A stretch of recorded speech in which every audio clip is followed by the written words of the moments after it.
Thanks for joining us again, guys. I'm here with Callum. Callum, thanks for kind of meeting us out here in the middle of bum nowhere.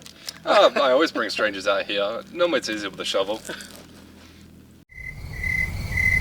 We got in contact via that YouTube video that I posted I think 2 years ago about the Gnangara Pines, and we are actually in the middle of the Gnangara Pines right now. Very different location from where we actually filmed in the first place. Can you tell us a little bit more about your kind of your experience within Nangara? I've been coming here for about 3-4 years now.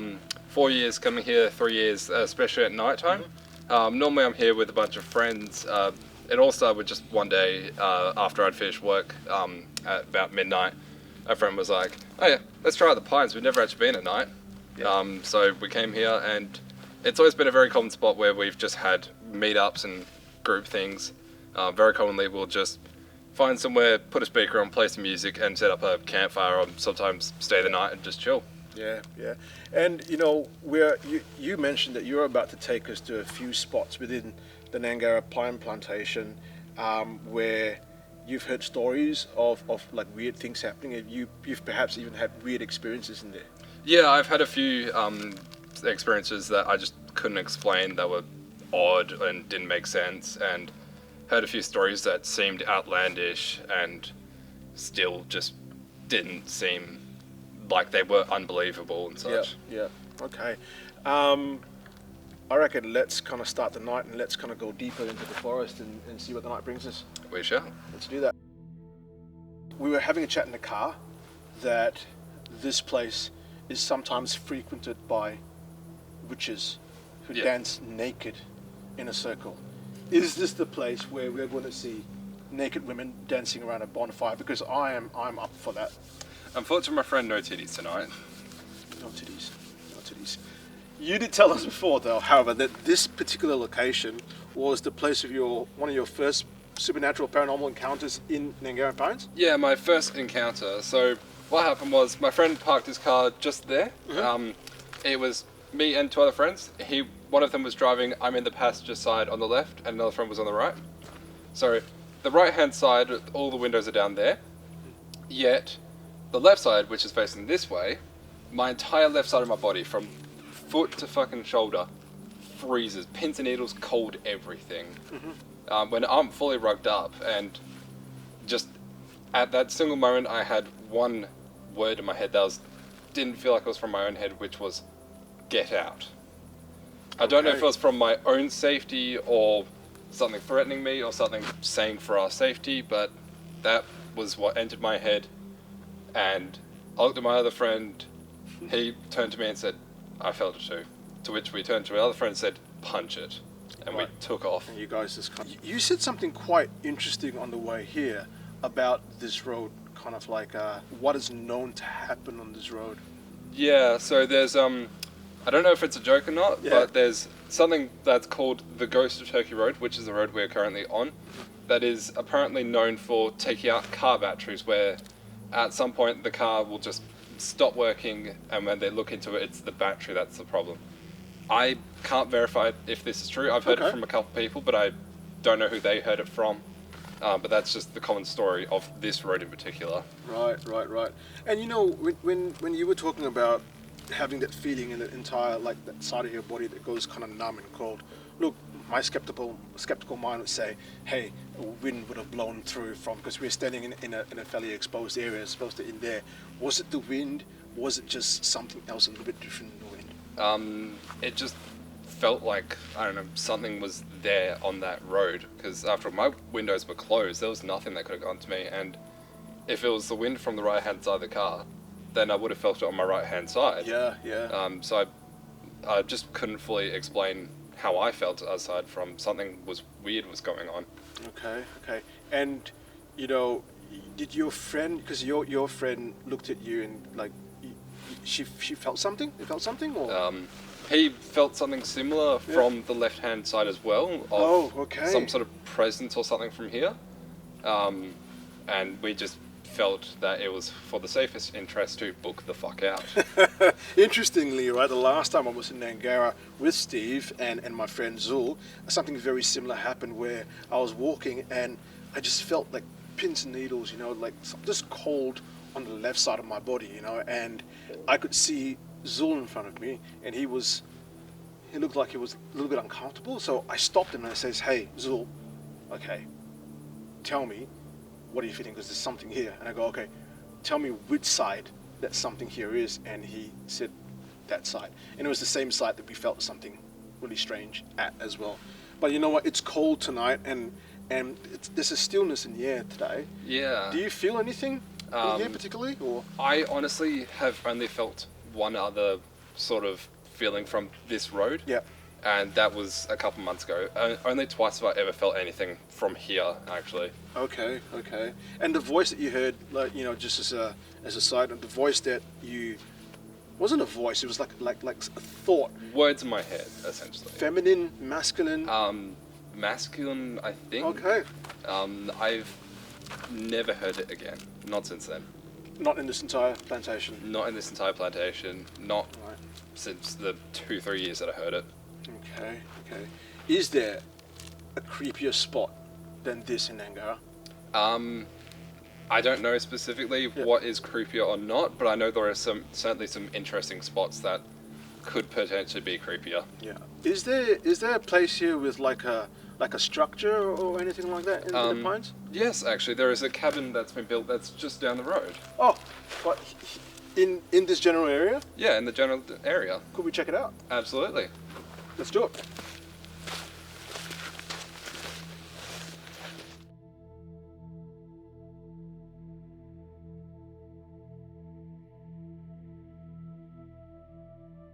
Okay, so we're at the weird kind of cabin thing that you said was here before, right? Now, as we came here, first off, we saw that the fire was still on, so someone had been here quite recently. It was a bit smoldering. Yeah. And as we were walking around and just like, piss-farting around and having a look at the place, I mentioned that I had wasn't a strange feeling, but it just felt that we were not alone, that we were being watched. And you said... From that direction, I'm guessing? Yeah, and it was from there and from over there that there was just it just felt like someone was here.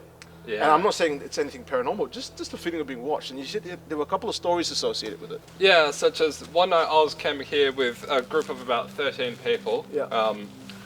Everybody, so half the group is gone off, fuck off that way to grab some firewood to keep a fire going, while the other half is here. And when I looked back on it, everybody was accounted for. Everybody was either here or over there. But at one point in the night, my best friend and my girlfriend, both ladies at the time, went to walk that way to take a shit, in the bush, have some privacy. Yet, from that point, they heard somewhere way in the bushes that way, a very clear voice of, "Hey, come here. Hey, come here." Oh no. Yet, everybody was accounted for here and off that way, so Yeah. I don't know what or who that was. Are there spaces for people to park their four-wheel drives in that direction? No. So No. that's just dense bush, right? There's a road that goes along there, but there was nobody around that night. We made certain of it, because if there was a car that even came through once, everybody would know about it and have said at some point. And that's a very common story that people hear, like, voices from the woods asking them to actually come closer. Did they recognize the voice at all? I don't think so. Okay. I don't recall if they mentioned or not, but my guess probably not. Right. That's really... Are there any other stories associated with this particular area, or...? Yeah, there's... that witch friend of mine has mentioned apparently there were spirits that lived in this cabin that viewed it as their home. Right. And were incredibly upset once it got destroyed. Okay. I don't know if that's true, that's just what they've said, but I have felt a feeling of just sadness since it got destroyed. Out of all the places we've been, this is the only place that I'm actually feeling a little bit slightly uncomfortable in. Yeah. I've always felt uncomfortable coming through here. Yeah, it's not again, literally, we've walked through that dark area, that kind of like, that spooky kind of forest area where the little girl was set to kind of run across, right? It looks spooky, but even then, it doesn't give you that feeling. Down here, legit, I'm having kind of like goosebumps on my body. Like you just want to keep a torch trained on there to see if there's something out there. Yeah, just that again, a sense of being watched in this area.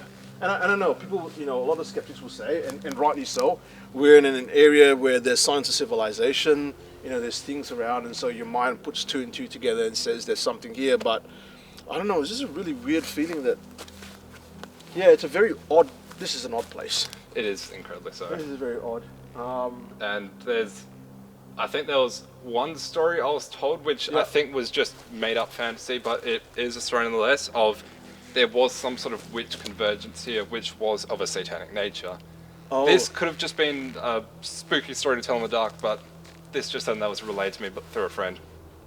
I have one question though. Yeah? Were they naked? You're really set on that, aren't you? I am. Let's talk very briefly about that. Callum's mentioned that there have been rituals done in the Gnangara Pines, and the Gnangara Pines is huge. It's kilometers by kilometers by kilometers, right? Some of them seem to be of the lighter nature, where it's covens coming here and they're doing their protective rituals and they're communing with nature, and you can see why. It's a beautiful area.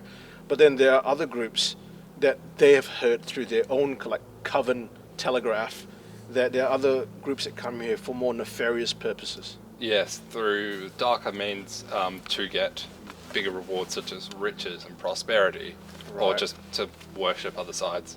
And you know, right, like with the law surrounding rituals and anything of a darker nature, things like that always require sacrifice. So who knows who was sacrificed in order to get that. Yeah, it could even just be that they're brought here through a feeling, because I believe the Nangara Pines are even viewed as Perth's biggest, or just Australia's biggest unremarked graveyard. Yeah. You did mention that that you've seen a tombstone somewhere. Yes, I've seen a couple tombstones and the couple memorial sites.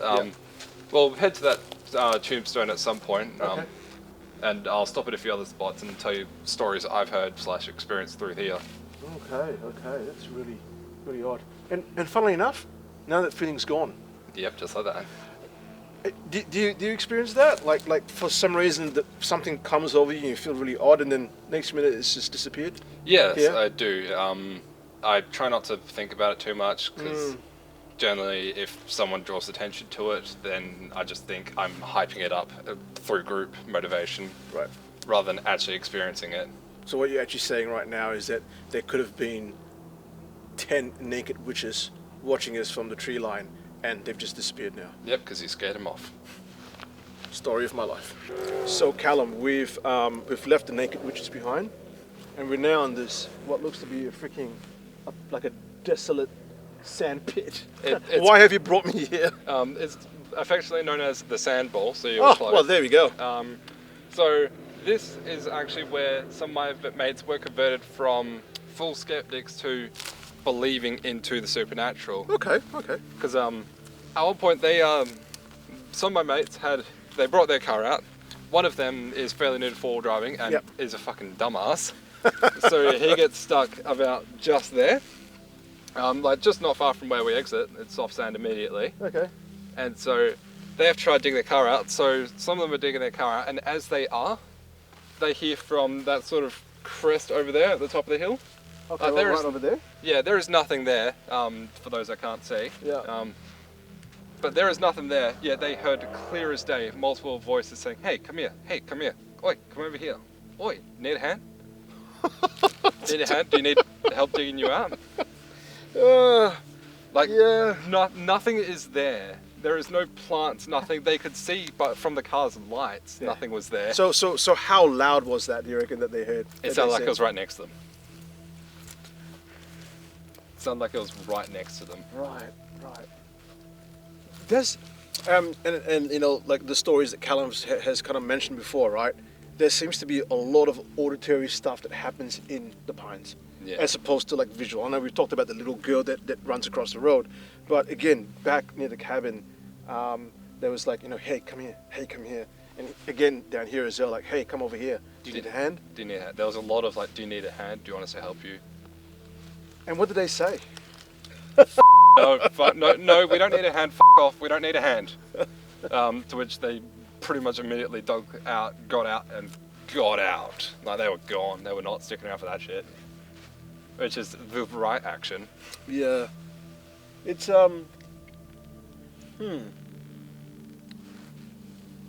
Yeah. And again, right, like back at the cabin, and I know you say, did you get a bad feeling? I went, not really, but now that I'm out here, and to be honest, it's not as strong as when it was in the cabin, but there is a bit of a like a uncomfortable vibe in this area.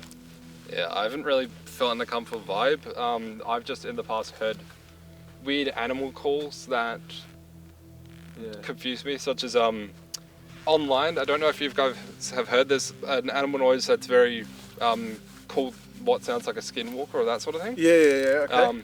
I've heard that noise a couple of times here, and at one point, when I had gone home because I was too tired, a mate that was still here called me. She said, at one point during the call, she said, "What was that?" I'm like, "What did you hear?" She's like, "This sort of noise." So then I sent that video to her. She's like, "Yeah, that's what it was." I'm like, "This was in America." Is that a screaming sound? People say it sounds like screaming. I say it sounds more like a bird call.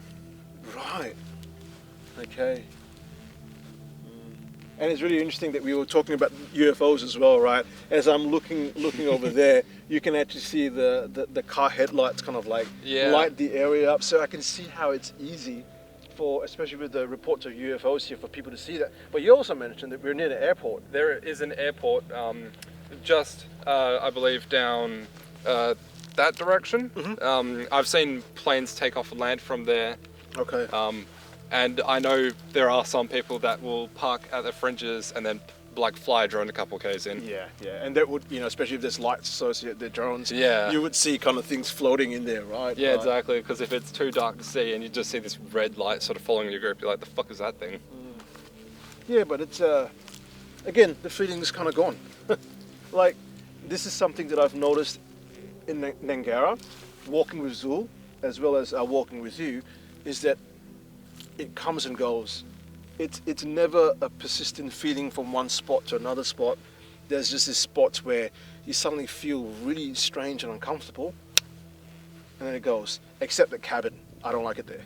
Yeah. I do not like it there at all. Yeah, that's not surprising. I've been told it's a very iffy place. Yeah, I reckon off to the next spot. Next is...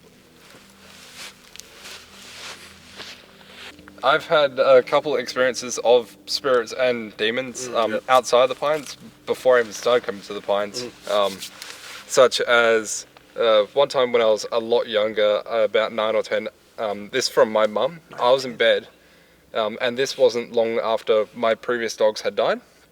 And actually, I don't know how old I was. I don't think I was 9 or 10, but anyway. I was asleep at this time, and my mum tells me that she heard clear as day. So this is a couple of months after our last dog has died, so both of our current dogs are sleeping on their mats, yet she hears clear as day paws on the pavement outside. Or the clickety-click kind of Yeah, thing. like their nails. And there was nothing out there. The light was switched on and everything for outside, and yet there was still very clear noise of pitter-patter of paws that led to the kennel of the previous dog. Holy moly. Yeah. So there's another story of when I was a lot younger. I just had moved to a new school.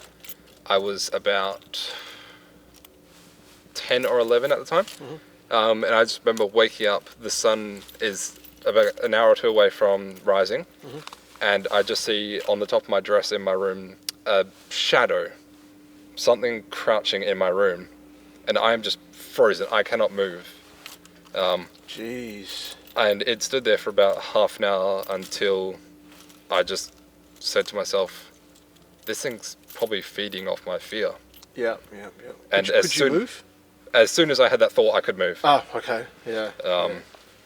And I just looked at this thing and said, half an hour till the sun's up. You sure you can last that long? Gone immediately. Straight away. Yeah. You told us, just before when we were having a chat, that you've actually had something like a demon, you said, attached to you. Yes. And that sounded like the start of a really creepy story. Yeah. So 3-4 years now have not been the best for me. Okay.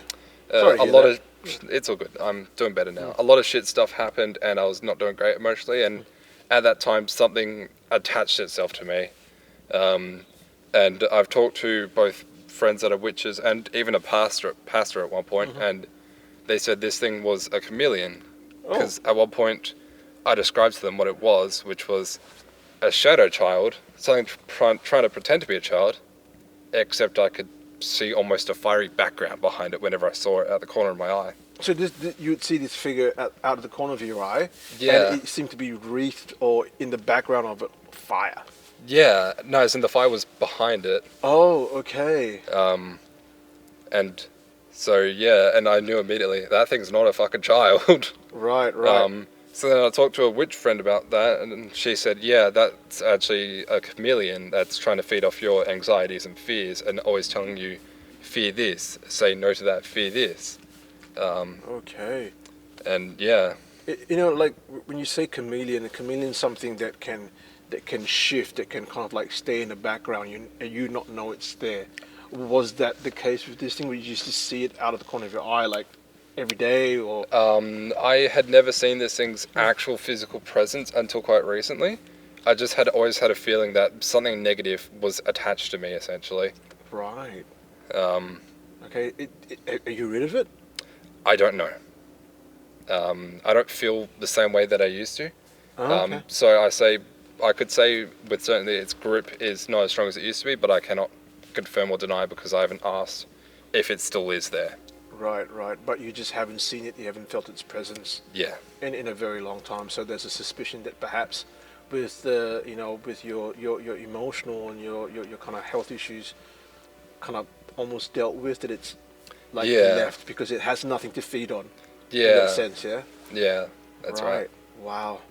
Callum, we are now back in civilization. We have bitumen there. We have lights in the well, not in the background, but we can see lights down there. Thank you so much for taking us through Gnangara Pines. I really appreciate that. How was the night for you? It's quite fun. Just terrain I go through on the regular. Fucking mosquito. Just the area I go through all the time, and I'm always happy to show more people just the interesting spots and tell the stories of stuff I've seen and experienced. Yeah, like you've been absolute champ sharing your stories with us, and then perhaps next time when we come down here, we can have a bit of a campfire, some marshmallows, and perhaps see if we can drag your witchy friend down here to have a chat with us. Yeah, I'll see what I can organise. She would have wanted to come tonight, but she's too sick, sadly. Yeah. Hopefully she gets well better, and you know what? Once again, thanks a lot, and really glad to be back in civilization. That's always nice. Thanks, buddy. Much appreciated. Be well.